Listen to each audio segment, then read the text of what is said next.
যুক্তিবাদলৈ স্বাগতম জনাইছো নমস্কাৰ মই সমুজ্জ্বল দত্ত বৰ্তমান সময়ত অসমৰ ৰাজনৈতিক পথাৰত যিসকল ব্যক্তি আটাইতকৈ বেছি চৰ্চিত যিসকল ব্যক্তিৰ কামকাজে সেই অঞ্চলটোৰ ৰাইজক আকৃষ্ট কৰে যিসকল ব্যক্তিৰ প্ৰচেষ্টাত সেই অঞ্চলটোত বিকাশ সম্ভৱ হয় তেনেকুৱা ব্যক্তিসকলে ৰাজনৈতিক পথাৰত খোজ দিয়াটো কিমান দূৰ জৰুৰী সেই সকলোৱে উপলব্ধি কৰিব পাৰে যিসকল ব্যক্তি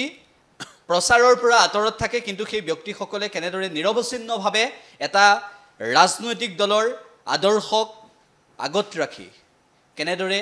আগবাঢ়ি যায় কেনেদৰে প্ৰতিটো মুহূৰ্ততে সমাজ সেৱাৰ বাবে জীৱন উৎসৰ্গা কৰে সেই সকল ব্যক্তিৰ কথা আমি নতুনকৈ ক'ব নালাগে তেনেকুৱা এগৰাকী ব্যক্তি হৈছে নাওবৈছা সমষ্টিৰ বসন্ত দাস ডাঙৰীয়া আজি আমাৰ ষ্টুডিঅ'ত আছে আমি আদৰণি জনাইছো আপোনাক হয় নমস্কাৰ আপোনাক আদৰণি জনাইছো আৰু প্ৰথমতে এইটোৱে প্ৰশ্ন যে এটা কথা আমি জানো যে আমি বাতৰি প্ৰচাৰো কৰিছিলোঁ সেই সময়ত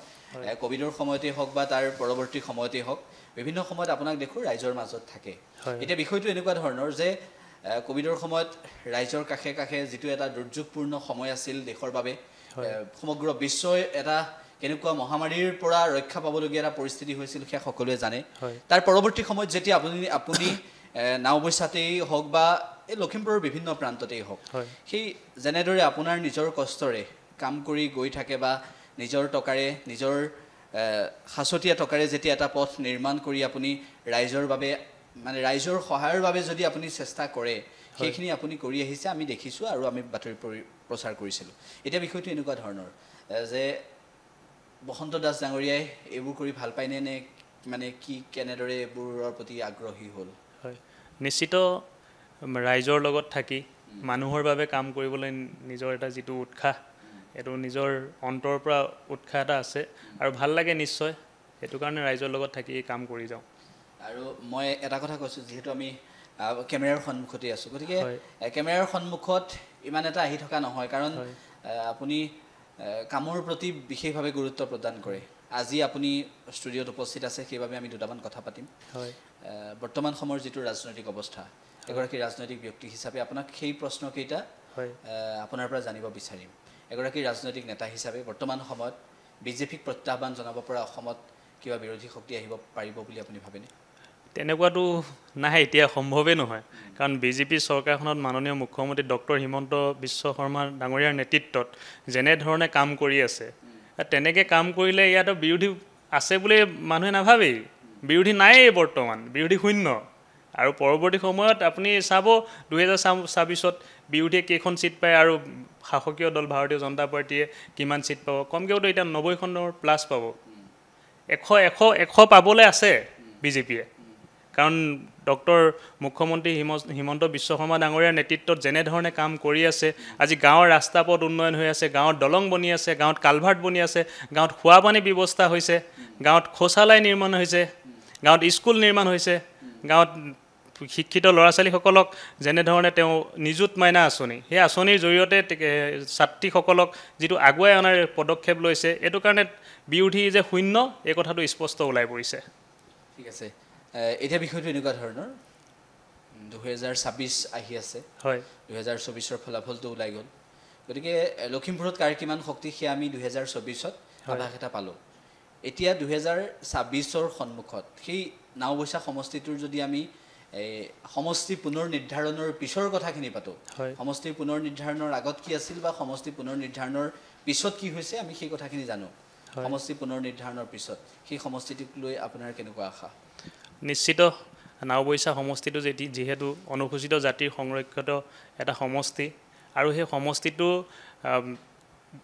পূৰ্বৰ সময়ত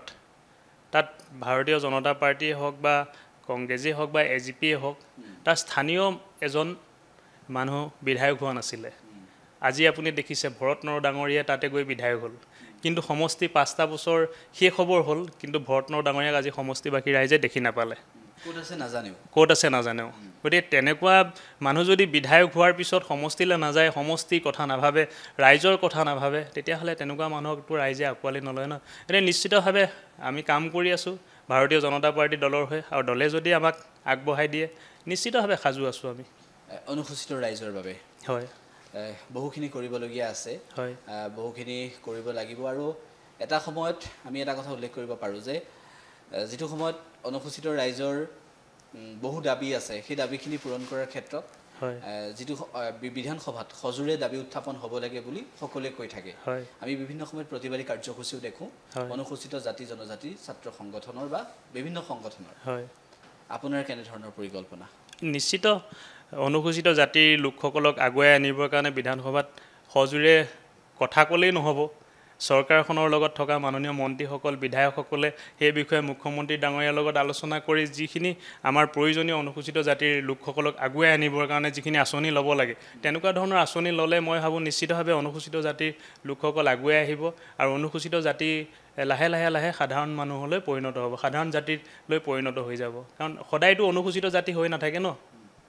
আৰু এতিয়া অনুসূচিত জনজাতি নাওবৈচা সমষ্টিটো আপুনি অকল অনুসূচিত জাতিৰ বুলিয়ে নহয় অনুসূচিত জনজাতি মিচিং সম্প্ৰদায়ৰ লোকসকল তাতে বেছি আছে মানে 100ৰ 40% মিচিং ভোটাৰ্ছ আছে তাত আৰু তেওঁলোকৰ ভোটাৰ্ছৰ দ্বাৰাহে নাওবৈচা সমষ্টিটো নিৰ্ণয় হ'ব যদি আপুনি 2024ত বিজেপি যদি আপোনাক প্ৰাৰ্থিত্ব নাওবৈচাত দিয়ে হয় আপুনি কি ভাবিছে নিশ্চিত আমি খেলিবলৈ সাজু আছোঁ চেষ্টাও কৰি আছোঁ হয় গতিকে এই নাওবৈচা সমষ্টিটোৰ যিটো আপুনি আমি জনগাঁথনিৰ কথা উল্লেখ কৰিলোঁ সমষ্টি পুনৰ নিৰ্ধাৰণৰ পিছত মিচিং ভোটাৰে গুৰুত্বপূৰ্ণ এটা ভূমিকা পালন কৰিব হয় নিশ্চিত আপুনিও সেইটো কথা কৈছে হয় হয় এতিয়া কথাটো হৈছে যে মিচিং ৰাইজৰ মাজত মই আপোনাক বহুদিন দেখিছোঁ বা আমিও বিভিন্ন বাতৰিৰ জৰিয়তে আপোনাক সেই মিচিং ৰাইজৰ মাজত দেখিছোঁ হয় হয় সেই ভূমিপুত্ৰসকলৰ বাবে হয় আপুনি কি ক'ব নিশ্চিত মিচিং জনবসতিপূৰ্ণ যিখিনি এৰিয়া নাওবৈচা সমষ্টি সোৱণশিৰি ঘূনাসতি পূব তেলাহী আপোনাৰ এই এৰিয়াখিনি নদীৰ সিপাৰে আমাৰ যিটো পানৈ জংকী মানে আপোনাৰ উপন্যাস ৰজনীকান্ত বৰদলৈৰ দ্বাৰা মানে হয় হয় মিৰি জীয়ৰী সেই উপন্যাসখনৰ জৰিয়তে ঘূনাসতি অঞ্চলটো সমগ্ৰ অসমৰ মানুহে চিনি পাইছিলে আৰু এতিয়া বৰ্তমান সময়ত ঘূনাসতিত এখন সেতু হৈ আছে নিৰ্মাণ হৈ আছে সেই সেতুখন মাননীয় সাংসদ প্ৰদান বৰুৱা ডাঙৰীয়া আৰু মাননীয় বিধায়ক মানৱ ডেকা ডাঙৰীয়াৰ অশেষ প্ৰচেষ্টা ডক্টৰ ৰণোজ পেগু ডাঙৰীয়া নৱকুমাৰ দলে ডাঙৰীয়া তেওঁলোকৰ অশেষ প্ৰচেষ্টাত দলংখন নিৰ্মাণ হৈছে আৰু এই দলংখন দিয়াত আমি মাননীয় মুখ্যমন্ত্ৰী ডক্টৰ হিমন্ত বিশ্ব শৰ্মা ডাঙৰীয়াক অশেষ ধন্যবাদ জ্ঞাপন কৰিছোঁ এই যাতায়াতৰ যিটো সুবিধা এই সুবিধাটো যেতিয়া ৰাইজৰ কাৰণে সুবিধা হ'ব বেপাৰ বাণিজ্য সকলোৰে কাৰণে ভাল হ'ব আৰু মানুহখিনি তেতিয়া আগুৱাই আহিব অৰ্থনৈতিকভাৱে এতিয়া এই অঞ্চলবিলাকত যদি আপুনি যায় দেখিব গাঁও অঞ্চলত মানে আপোনাৰ তাতে পকী পথ নাছিলে কিছুদিনৰ আগলৈকে এতিয়া মাননীয় সাংসদ প্ৰদান বৰুৱা ডাঙৰীয়া মাননীয় মন্ত্ৰী ডক্টৰ ৰণোজ পেগু ডাঙৰীয়া তেওঁলোকে যেনেধৰণে নিৰ্মাণ কৰি লাহে লাহে লাহে লাহে অঞ্চলবিলাক আগুৱাই ডেভেলপমেণ্ট কৰি আনি আছে আৰু সেইকাৰণে অনুসূচিত জনজাতিৰ মিচিং সম্প্ৰদায়ৰ লোকসকল কিছু ক্ষেত্ৰত হ'লেও আগুৱাই আহিছে আৰু তেখেতলোকক লৈ মাননীয় মন্ত্ৰী ডক্টৰ ৰণোজ পেগু ডাঙৰীয়াই যিটো পৰিকল্পনা কৰি তেখেতলোকক লৈ আগুৱাই লৈ আহিবলৈ চেষ্টা কৰি আছে শিক্ষাৰ ক্ষেত্ৰতে হওক তেখেত নিজে শিক্ষামন্ত্ৰী শিক্ষাৰ ক্ষেত্ৰতে হওক অৰ্থনৈতিক ক্ষেত্ৰতে হওক সামাজিক ক্ষেত্ৰতে হওক বহুতখিনি যথেষ্ট আগুৱাই আহিছে তাতে কিছুদিনৰ আগতে আলি আই লৃগাং হ'লে আপোনালোকে গমেই নাপায় নিউজত প্ৰচাৰ হয় এতিয়া আপুনি আলি আই লৃগাং পাতিলে তাত যাব হাজাৰ হাজাৰ মানুহ হয় ইমান এটা সুন্দৰ পৰিৱেশ হয় সাংস্কৃতিক দিশত আৰু তেনেধৰণে মানুহখিনি তাৰ পৰা এতিয়া আপোনাৰ সাংস্কৃতিক দিশত আগুৱাই আহিছে শিক্ষাৰ দিশত আগুৱাই আহিছে আপোনালোকে নিজে দেখিছে তাবুৰাম টাইট তাৰে মানে সন্তান তেনেকুৱা সেই সন্তানে যেতিয়া অসমত এটা ভাল মানে এসময়ত ভূমিকা পালন কৰি তেখেতলোকে নেতৃত্ব লৈছিলে অকল ৰাজনৈতিকভাৱে নেতৃত্ব লোৱাই নহয় সামাজিকভাৱে নেতৃত্ব লৈ অসমখনক আগুৱাই নিয়া মানুহৰো আমাৰ প্ৰয়োজন আছে ৰাজনৈতিকভাৱে যে অকল নেতৃত্ব ল'লেই যে অসমখন আগুৱাই যাব বা অঞ্চলটো আগুৱাই যাব তেনেকুৱা কোনো ধৰণৰ কথা নাই সামাজিকভাৱেও আগুৱাই নিব পাৰে অৰ্থনৈতিকভাৱেও যদি কোনোবা মানুহ উন্নয়নশীল সেই অৰ্থনৈতিকভাৱে উন্নয়নশীল মানুহজনে সাধাৰণ দুখীয়া মানুহক সহায় কৰি যদি সেই মানুহখিনিকো আগুৱাই আনে তেতিয়াহে আমি অৰ্থনৈতিকভাৱে অঞ্চলটো উন্নয়ন কৰিবলৈ মানে সক্ষম হ'ম যিগৰাকী তাবুৰাম টাইটছাৰে মিচিং ভাষাৰ উন্নতিৰ বাবে মিচিং ভাষাৰ বাবে বা সেই লোকসকলৰ ভাষা সংস্কৃতি ৰক্ষাৰ বাবে অহোপুৰুষাৰ্থ কৰিছিল সেইগৰাকী ব্যক্তিৰ প্ৰচেষ্টাত অসমীয়া সাহিত্য সংস্কৃতিয়ে আমি যিহেতু বৃহত্তৰ অসমীয়া জাতি গতিকে সেই অসমীয়া সাহিত্য সংস্কৃতিয়ে যেনেদৰে প্ৰাণ পাই উঠিছিল মিচিং ভাষাটোৰ গুৰুত্ব কিমান দূৰ বৃদ্ধি হৈছিল সেয়া আমি সকলোৱে জানো গতিকে তেনেকুৱা এগৰাকী ব্যক্তিৰ প্ৰচেষ্টাত যিটো অঞ্চল আগবাঢ়ি গৈছিল সেই ব্যক্তিগৰাকীৰ যি সপোন আছিল সেই সপোন সাকাৰ কৰিবলৈ সেই সপোন বাস্তৱত ৰূপায়িত কৰিবলৈ হয় সাংসদ প্ৰদান বৰুৱাৰ যিটো ভূমিকা সেই ভূমিকাটোক কেনেকুৱা বুলি ভাবিছে আপুনি নিশ্চিত মিচিং ভাষাটো লিখিত ৰূপত এতিয়া ইতিমধ্যে পাঠ্যপুথিত প্ৰচাৰ হৈছে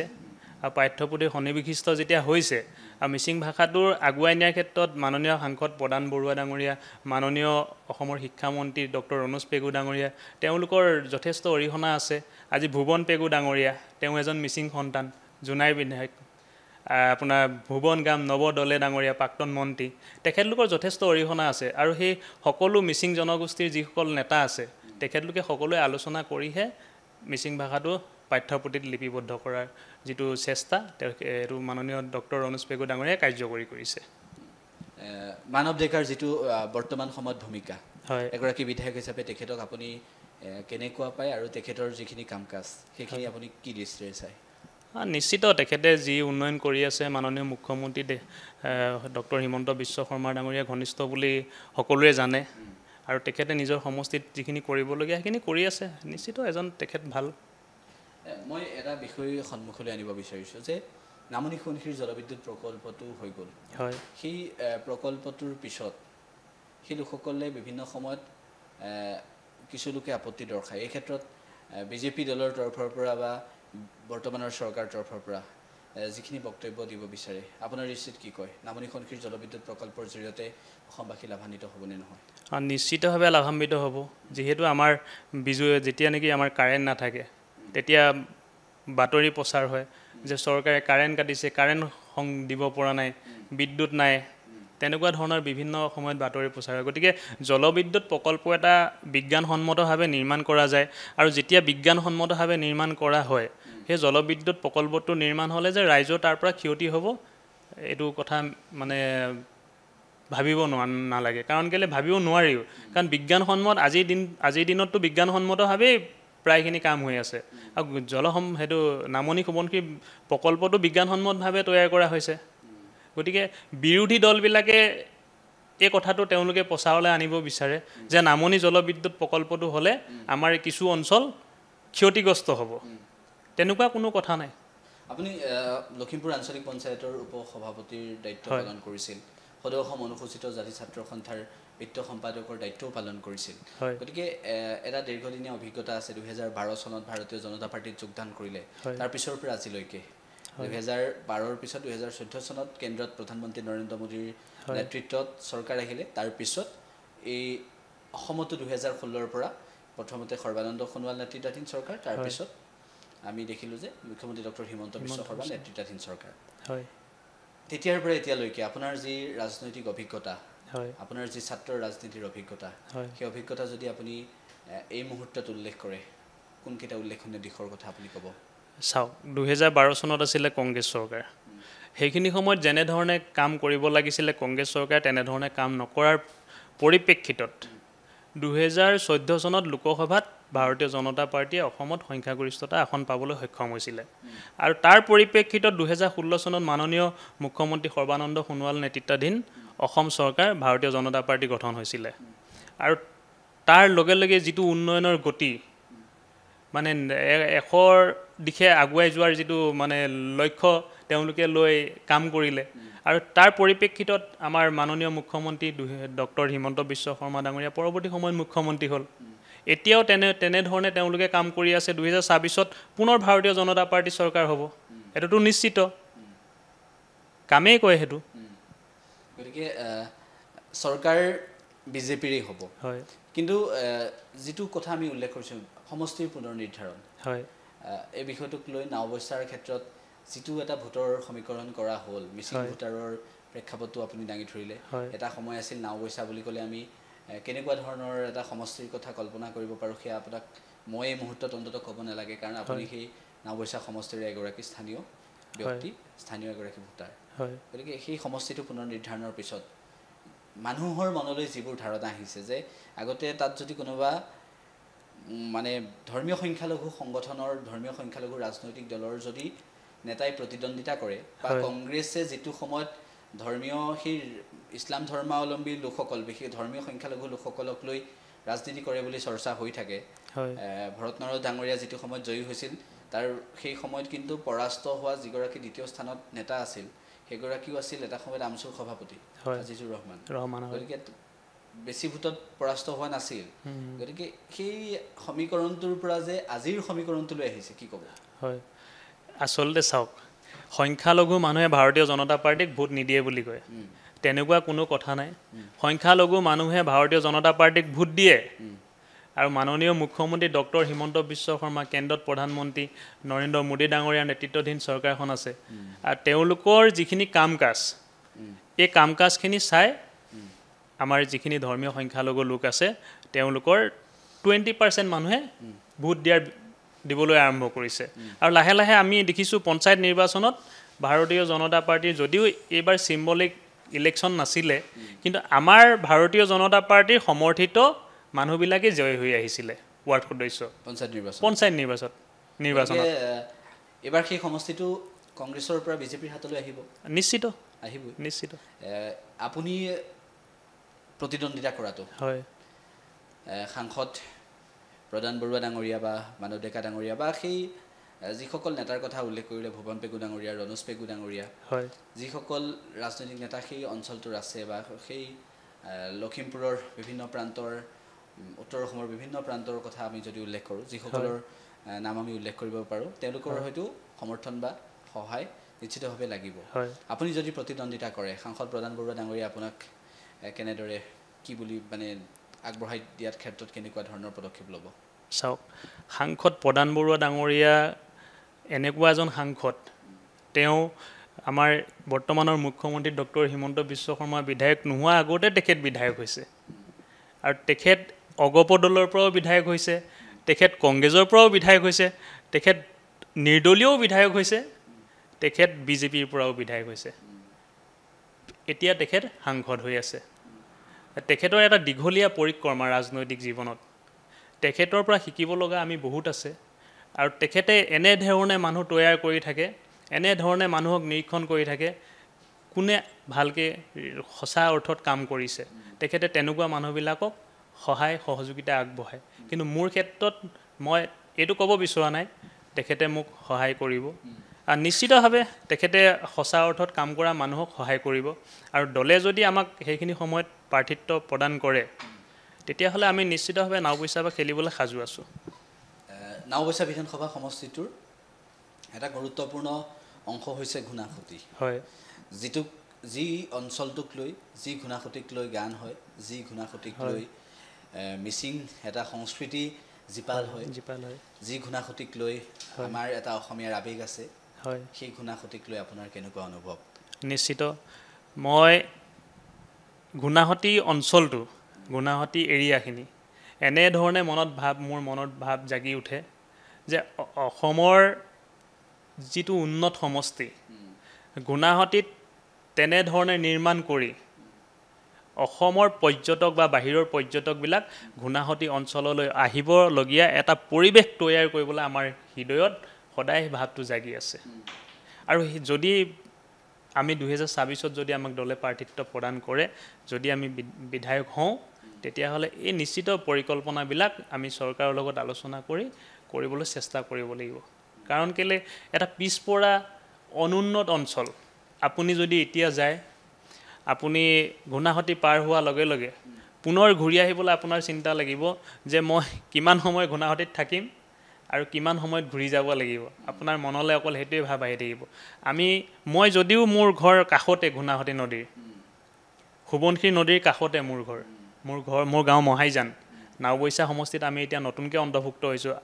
আগতে আমি লখিমপুৰ বিধানসভা সমষ্টিত আছিলোঁ ঘূনাসুঁতি অঞ্চলটো আমাৰ লখিমপুৰ বিধানসভা সমষ্টিত আছিলে আমি বিধায়ক মানৱ ডেকাক ভোট দিছিলোঁ কিন্তু যেতিয়া ডিলিমিটেশ্যন হৈ গ'ল তেতিয়া সমষ্টিটো নাওবৈচাত অন্তৰ্ভুক্ত হৈ গ'ল এতিয়া আমাৰ সেই অঞ্চলবিলাক আপুনি যদি পৰিদৰ্শন কৰে আপোনাৰ মনত দুখ লাগিব যে আজিৰ দিনতো অঞ্চলবিলাক এনেকুৱা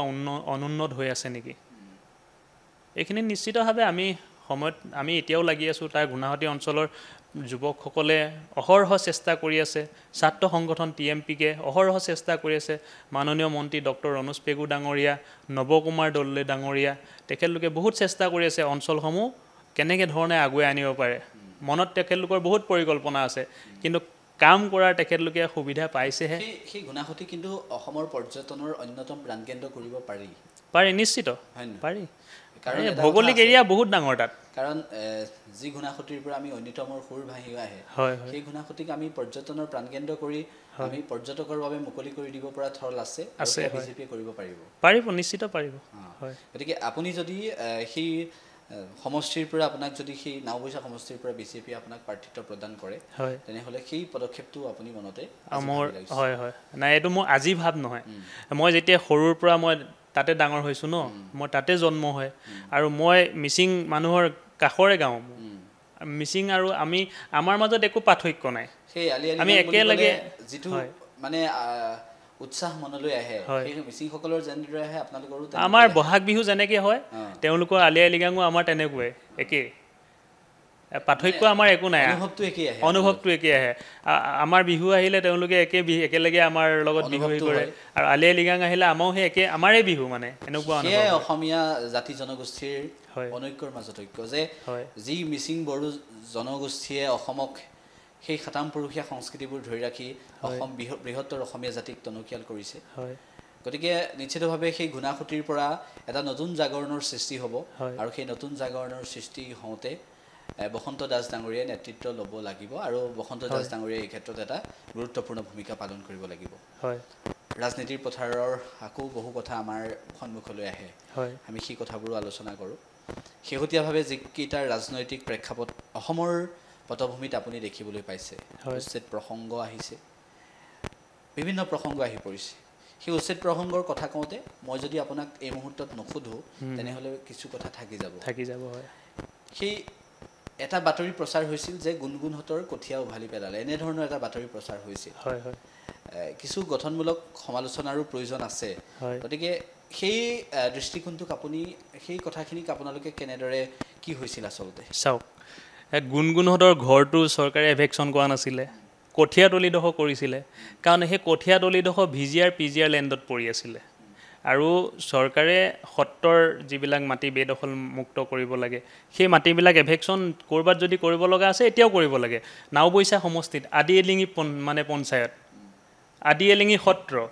তাতে বহুত মাটি আপোনাৰ বেদখল হৈ আছে এইখিনি মুক্ত কৰিব লাগে আপোনাৰ মিচিং এৰিয়া গড়চিগা বুলি কয় তাতে ট্ৰাইবেল বেলটবিলাক বেদখল মুক্ত কৰিব লাগে তেতিয়াহে আমাৰ খিলঞ্জীয়া জনগণ সুৰক্ষিত হৈ থাকিব আৰু আপুনি ক'লে যে গুণগুণ চেতিয়াৰ কথা ক'লে গুণগুণ চেতিয়াৰ কঠীয়াতলি মাত্ৰ 1 কঠামান মাটি কঠীয়াতলি আছিলে আৰু সেই কঠীয়াতলিখিনি তেখেতলোকৰ অবৈধ আছিলে মাটিখিনি অবৈধ আছিলে গতিকে চৰকাৰে সেই মাটিখিনি এভেকশ্যন কৰিবই আৰু আপুনি অবৈধ মাটিত যেতিয়া বসবাস কৰিব বা আপুনি অবৈধ মাটিত যেতিয়া দখল কৰি ৰাখিব তাৰ কাৰণে চৰকাৰ জগৰীয়া নহয় সেইখিনি সময়ত ৰাজনৈতিকভাৱে ৰাজনীতি কৰিবৰ কাৰণে বিৰোধী দলবিলাক আগবাঢ়ি আহিবই এনে কোনো গুণগুণ চেতিয়াকটো মুখ্যমন্ত্ৰী ডাঙৰীয়া এভেকশ্যন কৰিবলৈ অৰ্ডাৰ দিয়া নাই সেই প্ৰসংগটোৰ পৰা আহিলোঁ উচ্ছেদ প্ৰসংগত আৰু এটা প্ৰসংগ যে অসমৰ বিভিন্ন প্ৰান্তত উচ্ছেদ চলি আছে সেই উচ্ছেদক লৈ মুখ্যমন্ত্ৰী ডক্টৰ হিমন্ত বিশ্ব শৰ্মাই যিটো স্থিতি গ্ৰহণ কৰিছে সেই স্থিতিটোক বহুতে সমৰ্থন কৰিছে যে চৰকাৰী ভূমি দখলমুক্ত কৰিবলৈ সেই যিখিনি আপুনি ক'লে যে বেদখল শব্দটো ব্যৱহাৰ কৰিলে সেই দখলমুক্ত কৰিবলৈ মুখ্যমন্ত্ৰীৰ গৰাকীৰ নেতৃত্বত যিটো প্ৰচেষ্টা আৰম্ভ হৈছে ৰাজ্যজুৰি সেই প্ৰচেষ্টাক আপুনি কি ক'ব নাই এই প্ৰচেষ্টাক আমি আদৰণি জনাইছোঁ এই প্ৰচেষ্টা হাতত ল'ব লাগিছিলে ভাৰত স্বাধীন হোৱা পিছতে আৰু সেইখিনি সময়ত আপোনাৰ অবৈধ বাংলাদেশী অসমলৈ আহি আছিলে 1971ত যেতিয়া 71ৰ আগত অহা বিদেশীখিনি আমি ভাৰতৰ পৰা আগত অহা বিদেশীসকলক আমি ভাৰতত মানে নাগৰিকত্ব দিব লাগে বুলি চৰকাৰে নাগৰিকত্ব আইন সংশোধনী কৰিলে নাগৰিকত্ব বিল পাছ কৰিলে এতিয়া 71 চনৰ পাছত যিখিনি মানুহ ইয়াতে অবৈধভাৱে বসবাস কৰি আছে সেই মানুহসকলকতো ইয়াৰ পৰা খেদিব লাগে কাৰণ সেই মানুহসকলে যেতিয়া ইয়াতে বসবাস কৰি তেওঁলোকে যেতিয়া নাগৰিকত্ব লাভ কৰিব আমাৰ খিলঞ্জীয়া মানুহখিনি অসুৰক্ষিত হ'ব আজি আপুনি চুৰ আপুনি ডকাইত আপুনি চাব আপোনাৰ অবৈধ টকা সৰবৰাহকাৰী বেয়া কামত এই মানুহবিলাক লিপ্ত হৈ থাকে আৰু তাত বদনামী হয় কোন জানেনে খিলঞ্জীয়া যিসকল মুছলমান তেওঁলোক বদনামী হয় আৰু তেওঁলোকেও নিবিচাৰে এই মানুহবিলাক ইয়াত থাকক সেই আপুনি যেটো ক'লে যে 1951 ভিত্তিবৰ্ষ অসম চুক্তি মতেও আমি 1971 ভিত্তিবৰ্ষ গতিকে সেই 1971 যেটো অসম চুক্তি মতে ভিত্তিবৰ্ষ আৰু একেটা সময়তে 1951 এটা প্ৰসংগ আছে গতিকে আপুনি কোনটো বিচাৰে 1951 টো হলে আমাৰ অসমখন সুৰক্ষিত হৈ থাকিব অসম চুক্তি আপুনি চাব 51 পৰা 71 লে 51 পৰা 71 লে ইমানে অবৈধ মানে মানুহ ইয়াত সোমাই গল এটো মানে কোনো ধৰ্মীয় লৈ মই কথাটো কোৱা নাই ইমানে অবৈধ মানুহ ইয়াত আছে 51 পিছত অহা এইখিনি কথা আমি জানো মানে মই ছাত্ৰ সন্থা যেতিয়া অনুসূচিত জাতি সদৌসম অনুসূচিত জাতি ছাত্ৰ সন্থাৰ বিত্ত সম্পাদক আছিলো মই গোৱালপাৰাত গৈছিলো মই এতিয়া নাম নকওঁ মই আপোনাৰ হাইলাকান্দিত আছিলো মই শিলচৰত আছিলো কৰিমগঞ্জত আছিলো এই এৰিয়াবিলাক আপুনি যেতিয়া যাব ধুবুৰী এই এৰিয়াবিলাকত যেতিয়া যাব নহয় আপুনি নিজকে মনত ভাবিবলৈ মানে আপুনি বাধ্য হ'ব যে মই কি ঠাইত আহি গলো আৰু তাত যিখিনি আমাৰ 51 চনৰ আগৰ মানুহ আছে তেখেতলোক এতিয়া সংখ্যালঘু হৈ পৰিলে সংখ্যালঘু এতিয়া এটা সম্প্ৰদায়ক নকয় সংখ্যালঘু মানে কেৱল মুছলমান নহয় সংখ্যালঘু আমাৰ খিলঞ্জীয়া মানুহখিনি সংখ্যালঘু হৈ গল বুজিছো সেই অঞ্চলবিলাকত কংগ্ৰেছৰ আজিৰ তাৰিখত গৌৰৱ গগৈৰ নেতৃত্বত কংগ্ৰেছ আজিৰ তাৰিখত নাওবৈচা সমষ্টিত ভৰত নৰ ডাঙৰীয়াৰ পিছত কাৰোবাক কংগ্ৰেছৰ পৰা জিকাই আনিব পাৰিব নে নোৱাৰে না গৌৰৱ গগৈ ডাঙৰীয়া তাতে কোনো অসমতে ফেক্টৰ নহয় গৌৰৱ গগৈ ডাঙৰীয়া সংগঠনলে পঠুৱা এটা যুৱকসকলৰ সেইখিনি সময়ত গৌৰৱ গগৈ ডাঙৰীয়া যুৱক আছিলে কাৰণে আমাৰ নিউ জেনেৰেশ্যন যুৱক চামে তেখেতক ভোট প্ৰদান কৰিছিলে আৰু বৰ্তমান সময়ত এই যুৱকসকল ভাৰতীয় জনতা পাৰ্টিৰ পক্ষত আছে আৰু অসম চৰকাৰ আৰু কেন্দ্ৰীয় চৰকাৰৰ মাজত পাৰ্থক্য আছে অসমত চৰকাৰখন কাক বনালে অসমৰ মানুহ সুৰক্ষিত হৈ থাকিব কেন্দ্ৰত কোনে কথা ক'বৰ কাৰণে কেন্দ্ৰলৈ পঠাব লাগে এই দৃষ্টিভংগীৰে চাইও মানুহে ভোট প্ৰদান কৰে আৰু গৌৰৱ গগৈটো অসমৰ কাৰণে কোনো ফেক্টৰী নহয় নাওবৈচা কাৰণেটো একেবাৰে নহয় আৰু গৌৰৱ গগৈ নেতৃত্বত কংগ্ৰেছ দলটো লখিমপুৰত এই মুহূৰ্তত আজিৰ তাৰিখত কিছুদিন পূৰ্বে কংগ্ৰেছৰ সেই লখিমপুৰ জিলাৰ যিগৰাকী সভাপতি সেইগৰাকীও এই অনুষ্ঠানত আহিছিল তেখেতক আমি সুধিছিলোঁ তেতিয়া যে বৰ্তমান সময়ত তেখেতে দায়িত্ব লোৱাৰ পিছত কংগ্ৰেছ কেনেদৰে কিমান শক্তিশালী তেখেতে কৈছে যে আমি সমষ্টিকেইটা পুনৰবাৰ নিজৰ হাতলৈ আনিব পাৰিম আৰু যিকেইটা সমষ্টিত আমাৰ শক্তিশালী স্থিতি আছে সেই স্থিতিৰ সমান্তৰালভাৱে তেওঁলোকে কৈছিল যে ভৰত নৰ ডাঙৰীয়াক সন্ন্যাস ল'ব নেকি সুধিছিলোঁ ৰাজনীতিৰ পৰা তেখেতেও সেই সন্দৰ্ভতো বক্তব্য দিয়া নাছিল যি কি নহওক এই এতিয়া প্ৰসংগটো আহিছে যে সেই লখিমপুৰত তেওঁলোকে কৈছিল যে আমি সম্পূৰ্ণৰূপে প্ৰত্যাহ্বান জনাব পাৰিম বুলি কৈছিল আপুনি কৈছে যে কোনো কাৰণতে ফেক্টৰ নহয় নাই তাত আপোনাৰ এখনো আসন পাওয়া নাপায় লখিমপুৰ জিলাত কংগ্ৰেছে এখনো আসন নাপায় 5খন আসন আছে নাওবৈচাও হেৰুৱাব 5খনে ভাৰতীয় জনতা পাৰ্টি মিত্ৰজোঁটৰ হ'ব মানে কোনো কাৰণতে ৰঙা নদীৰ যেটো সমীকৰণ হয় সেই সমীকৰণটো কংগ্ৰেছে তাত প্ৰভাৱ পেলাব নোৱাৰে নিশ্চিতভাৱে নোৱাৰে ভাৰতীয় জনতা পাৰ্টি মিত্ৰজোঁটৰ দল অগপ আছে মিত্ৰজোঁটৰ দল সন্মিলিত গণশক্তি অসম আছে এই তিনিটা দলে যেতিয়া মিলি নিৰ্বাচন খেলিব তাত কংগ্ৰেছে একো মানে হাৱাই নাপায় আৰু গৌৰৱ গগৈ তাৰ কোনো ফেক্টৰী নহয় আমি নাওবৈচাৰ যিসকল মিচিং ভোটাৰ আছে হয় সেইসকলৰ অনুভৱটো কেনেকুৱা আপুনি বিভিন্ন সময়ত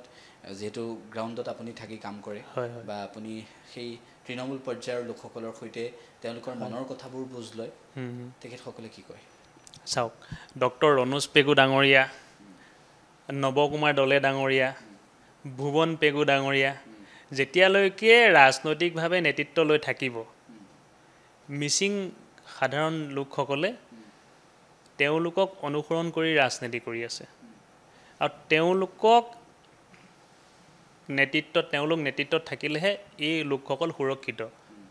এই অনুভৱটো তেওঁলোকৰ মনত আছে আৰু আমি যেনে ধৰণে এতিয়া গৈ আছো অঞ্চলবিলাকত মানে ঘূৰি আছো আগৰ পৰা আমি যেনে ধৰণে মিচিং লোকসকলৰ লগত বসবাস কৰি আছো আমি গম পাওঁ তেওঁলোকৰ যেটো টিএমপিকে সংগঠন যথেষ্ট শক্তিশালী সংগঠন বৰ্তমান অসমৰ এতিয়া একমাত্ৰ শক্তিশালী সংগঠন বুলি ক'বলৈ গ'লে টিএমপিকে বুলি ক'ব লাগিব কাৰণ ওলায়া বুলি কোৱাৰ লগে লগে কাইলে হাজাৰ হাজাৰ মানুহ ওলাই আনিব পুৰা কেপাচিটিটো টিএমপিকে আছে গতিকে সেই লোকসকলে মাননীয় মুখ্যমন্ত্ৰী ডক্টৰ হিমন্ত বিশ্ব শৰ্মা ডাঙৰীয়াৰ নেতৃত্বত পুনৰ ভাৰতীয় জনতা পাৰ্টি চৰকাৰ হোৱাটো তেখেতলোকে মনে প্ৰাণে কামনা কৰি আছে। গতিকে নাওবৈচাত আমি এখন নতুন মুখ বিজেপিৰ পৰা আমি দেখিম। হয়, বসন্ত দাস ডাঙৰীয়া নাওবৈচাৰ পৰা প্ৰতিদ্বন্দ্বিতা কৰিব বিচাৰে আৰু কৰাটো আমি বিচাৰোঁ, কাৰণ যি এক দেশৰ যিটো সময়ত বিজেপিৰ ৰাজনৈতিক বাতাবৰণটোত আমি দেখোঁ বিজেপিয়ে যি ব্যক্তিয়ে কাম কৰে সেই ব্যক্তিৰ বিজেপিত স্থান কিমান ভাল, বিজেপিত কেনেদৰে সন্মান পায় সেই আমি দেখি আহিছোঁ। গতিকে আপুনিও দীৰ্ঘদিনৰ পৰা কাম কৰি আহিছে, সেই আমি প্ৰথমতে উল্লেখ কৰিলোঁ যে নিজৰ টকাৰে পথ বনাই দিয়াৰ পৰা আৰম্ভ কৰি ক'ভিডৰ সময়ত ৰাইজৰ কাষলৈ যোৱা, বিভিন্ন সমাজ সেৱামূলক কামত ৰাইজৰ সৈতে থকা, ৰাইজৰ বিপদ আপদ হ'লে ৰাইজৰ কাষলৈ দৌৰি যোৱা, সেইগৰাকী হৈছে যুৱ নেতা বসন্ত দাস। গতিকে আপোনাৰ ৰাজনৈতিক উত্তৰ আমি কামনা কৰিছোঁ। আপুনিও এইটোৱেই কৰক যে সেই নাওবৈচাৰ ৰাইজৰ যিসমূহ মূল সমস্যা সেইসমূহক আগত ৰাখি, যিহেতু আপুনি বৰ্তমান সময়ত সাংসদ প্ৰদান বৰুৱা ডাঙৰীয়াৰ কথা কৈছে, মানৱ ডেকা ডাঙৰীয়াৰ কথা কৈছে, ডাক্তৰ ৰনোজ পেগু ডাঙৰীয়াৰ কথা কৈছে, ভুৱন পেগু ডাঙৰীয়াৰ কথা কৈছে, নৱকুমাৰ দলে ডাঙৰীয়াৰ কথা কৈছে। গতিকে এই ব্যক্তিসকলৰ প্ৰচেষ্টাত যিটো অঞ্চল আগবাঢ়ি গৈছে, সেই অঞ্চলটোৰ যিটো অঞ্চলৰ এটা ভৌগোলিক মানচিত্ৰ, সেই অঞ্চলটোৰ এটা অংশ হৈছে নাওবৈচা। গতিকে নাওবৈচাকো সেই উন্নয়নৰ গতিৰে আপুনি আগবঢ়াই নিব বুলি আমি আশাবাদী। কি ক'ব? নিশ্চিত। যি সময়ত ক'ভিড হৈছিলে সেই সময়খিনি মনত পৰিলে নিজৰো মানে বুকু কঁপি উঠে, কাৰণ মোৰ ঘৰৰ ওচৰতে প্ৰায় 1 কিলোমিটাৰ ডিষ্টেঞ্চত ককায়েক ভনীয়েক মানে 16-17 বছৰীয়া এসপ্তাহৰ ভিতৰত 2জনৰ মৃত্যু হৈছিলে। আৰু তেনেকুৱা সময়খিনিত মই বুলি নকওঁ, আমি এছাম যুৱকে, এতিয়া মানৱ ডেকা ডাঙৰীয়া বিধায়ক হৈছে, তেতিয়া তেখেতে সামাজিক কাম কৰি আছিলে। সেইখিনি সময়ত সাংসদ প্ৰদান বৰুৱা ডাঙৰীয়াই আমাক যেনেধৰণে নিৰ্দেশ প্ৰদান কৰিছিলে যে ক'ভিডৰ সময়ত কোনো মানুহে খোৱাৰ পৰা স্বাস্থ্যলৈকে অসুবিধাৰ সন্মুখীন নহ'ব লাগে, নোহোৱাকৈ থাকিব পাৰিব লাগিব। তাৰ কাৰণে তেখেতলোকে বিধায়ক মানৱ ডেকা ডাঙৰীয়া, সাংসদ প্ৰদান বৰুৱা ডাঙৰীয়াই ঘৰে ঘৰে চাউল দালি দিবলৈ আমাক নিৰ্দেশ প্ৰদান কৰিছিলে। আৰু সেই মৰ্মে আমি দুখীয়া যিসকল মানুহ আছিলে, বজাৰ বন্ধ আছিলে, তেখেতলোকে ওলাই আহিব নোৱাৰিলে, আমি গৈ ঘৰে ঘৰে তেখেতলোকক চাউল আৰু দালি প্ৰদান কৰিছিলোঁ। কিন্তু সেইখিনি সময়ত আমাৰ ঘৰৰ মানুহ শংকিত হৈছিলে যে তেওঁলোকৰ আমাৰ যদি ক'ভিড হয় সেইখিনি সময়ত কি হ'ব। মোক ঘৰত মোৰ মায়েতো যিকোনো সময়তে কয়, তোৰ কিবা হ'লে কোনে খবৰ ল'ব, আহিছোঁ ৰাইজৰ হৈ কাম কৰিছোঁ, ভগৱান আছে, গতিকে আমাৰ একো নহয়। এইটো আত্মবিশ্বাসটো নিজৰ আছিলে, আৰু সেই আত্মবিশ্বাস থকাৰ কাৰণে মই ৰাতি 10 বজালৈকে কাম কৰিছোঁ। ৰাতিপুৱা 6 বজাত যাওঁ, 10 বজালৈকে মানে ঘূৰি ঘৰত আহোঁ। আৰু সেইখিনি সময়ত ঘৰত গৰম পানী কৰি থৈ দিয়ে, গৰম পানীয়ে গাটো ধুওঁ, ক'ভিড টেষ্ট কৰি থাকোঁ মাজে মাজে। ভগৱানৰ কৃপাত ক'ভিড পজিটিভ নহ'ল। তাৰ কাৰণে সেইটো ভগৱানৰ আশীৰ্বাদ আছে, নহ'লে আপুনি তেনেকৈ কাম কৰিব নোৱাৰে। আৰু সাংসদ প্ৰদান বৰুৱা ডাঙৰীয়াই আপোনাৰ নাওবৈচা সমষ্টিটোৰ অভিভাৱকৰ দৰে তেওঁ মানে চাই আছে, চোৱা চিতা কৰি আছে। অকল নাওবৈচা সমষ্টিয়ে নহয়, তেওঁ লোকসভাৰ অন্তৰ্ভুক্ত আটাইকেইটা সমষ্টি তেওঁ জয় কৰাই নিবলৈ তেওঁ অহৰহ প্ৰচেষ্টা কৰে। যিকোনো মানে সময়ত নিৰ্বাচন যদি হয়, ভাল সংগঠন নিৰ্বাচন যদি পাতে, সেইখিনি সময়তে তেওঁ বিজয় নিশ্চিত সেই সমষ্টিখিনি। গতিকে বসন্ত দাস ডাঙৰীয়া আমাৰ ষ্টুডিঅ'ত আছিল, বহুখিনি কথা তেখেতে উল্লেখ কৰিলে। আৰু 2026ক লৈ যি পৰিকল্পনা আছে, দলে টিকট দিলে কেনেদৰে আগবাঢ়ি যাব সেই কথাও অৱগত কৰিছে আজি। আপোনাৰ ৰাজনৈতিক জীৱন সুখময় হওক আৰু উজ্জ্বল হওক, সেইটোৱে আমি বিচাৰিছোঁ। আপোনাক ধন্যবাদ জ্ঞাপন কৰিছোঁ অনুষ্ঠানলৈ অহাৰ বাবে। আৰু ইয়াৰ লগে লগে আজিৰ যুক্তিবাদৰ পৰা মই সমুজ্জ্বল দত্তই বিদায় লৈছোঁ। ধন্যবাদ। ধন্যবাদ, আপোনাকো ভাল লাগিলে কথা পাতি।